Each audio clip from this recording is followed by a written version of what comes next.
Halo, selamat sore. Kembali lagi dengan saya Haris dan murid saya Niko. Hari ini kita akan belajar tentang pengumpulan dan penyajian data, yaitu apa? Matematika kelas 5 bab terakhir, yaitu KD 8 tentang tadi pengumpulan dan penyajian data. Nah, pada kesempatan ini kita akan membahas sedikit tentang data. Bagaimanakah kita bisa mendapatkan data, dan data itu disajikan dalam bentuk diagram apa saja. Di situ ada berbagai macam. Mas itu bisa dibaca nanti sambil dijelaskan pelan-pelan tentang data. Data dapat dikumpulkan dengan mewawancara, pengumpulan, atau mengambil dari suatu hasil laporan yang telah dibuat. Nah, di situ tentang data. Data itu bisa diambil dari wawancara, pengukuran, dan mengambil data dari suatu hasil laporan yang dibuat. Maksudnya wawancara di sini ya tempat kamu bertanya kepada data, maksudnya bertanya data itu kepada orang yang punya data. Misalnya kalau di sekolahan yang kamu tanya kepada petugas saya tentang data, atau kepada guru kelas kalau mau menanyakan nilai siswa. Nah, kalau data terkumpul maka akan disajikan dalam bentuk tabel. Nah, bagaimana tabel itu atau apa tabel itu disajikan, atau ada berapa macam, silahkan dibaca Mas Tiko. Tabel dan diagram berguna untuk memudahkan membaca data yang terlalu banyak. Ada 3 jenis diagram, yaitu diagram garis, diagram batang, dan diagram lingkaran. Nah, di situ ada sekitar apa?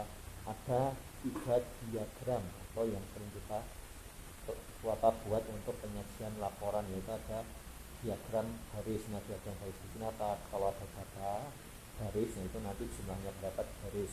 Kalau diagram batang berarti bentuknya batang, dan lingkaran, kalau lingkaran yang jelas lingkaran nanti tinggal di datanya ada berapa, itu nanti dibagi itu kayaknya ada 4 macam yang dicari datanya, berarti 360 dibagi 4 berapa? Nah, itu 360 derajat karena ukuran lingkaran. Nah, di sini langkah-langkah menyajikan data dalam bentuk tabel ada 2 langkah, yaitu apa saja? Yang pertama langkahnya mengurutkan data, lalu membuat tabel sesuai dengan data yang diurutkan. Nah, yang keempat selanjutnya apa? Data yang disajikan dalam tabel atau diagram dapat diketahui sebagai berikut.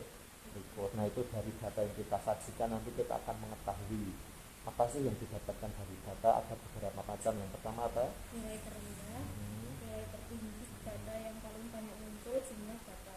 Nah, itu adalah tentang pengumpulan dan penyajian data. Nah, di sini kita akan belajar tentang bagaimana membuat tabel dan menganalisis data. Di situ ada beberapa contoh di sini, termasuk siswa kelas 5. Nah, untuk video yang penyajian data nanti akan disambung ke dalam video yang berikutnya. Silakan bisa saksikan ke video yang berikutnya. Teman-teman yang tadi sudah saya bilang, ini adalah salah satu contoh soal penyajian data. Di situ ada hasil ulangan nilai matematika kelas 5, yaitu dari nilai terendah dan nilai tertinggi. Di situ ada 5 soal, bisa kita bahas bareng-bareng. Yang pertama yaitu soalnya bisa dibaca Mas Niko. Berapa jumlah siswa yang terdata? Nah, berapa jumlah siswa yang terdata? Berarti bisa dihitung jumlah datanya dari yang menjawab di sini, bisa dihitung. Dari sana ada berapa tadi? 1, 2, 3, 4, 5, 6, 7, 8, 9. Nah, turunnya ada berapa? 4. 4 berarti 9 kali 4 berapa? 36. 36. Terus yang nomor yang B bisa dibaca. Berapa nilai terendah hasil ulangan tersebut? Berapa nilainya yang paling terendah bisa dilihat? 50 di sini. 50. Berarti bisa dilihat 50. Terus Berapa nilai tertinggi hasil ulangan tersebut? berapa nilai tertingginya? 95. Nah, 95. Terus ya, sekarang ini suruh menyusun. Berarti tabel itu harus disusunlah data tersebut, berarti harus disusun. Kalau disusun berarti dimulai dari yang dalam tabel, berarti dimasukkan dalam tabel. Dari yang terkecil dulu, angka berapa di situ?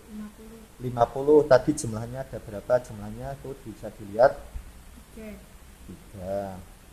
Terus jumlahnya 50 ada di 3. Terus yang kedua ada berapa? 55. 50 nilainya ada berapa? Di sini ada 2. 2. Karena itu bisa dilihat dihitung dari jumlahnya itu. Terus 60. 60. 60-nya ada 3. 3. 65. 65-nya ada 6.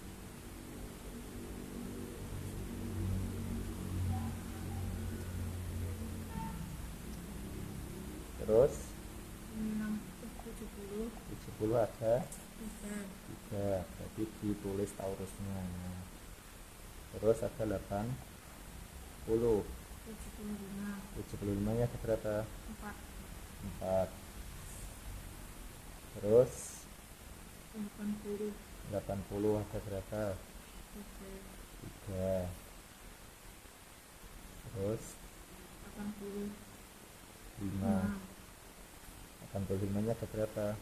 5.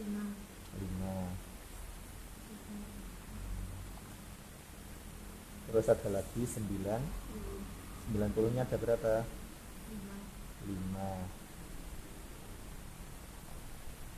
Nah, itu ada gak apa-apa, salah satu kelewat yang 55.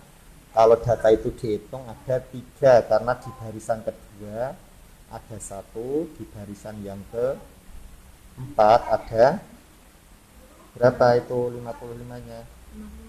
Ada 1 per 2. Yang 55 di situ bisa dihitung kembali di sini. 55-nya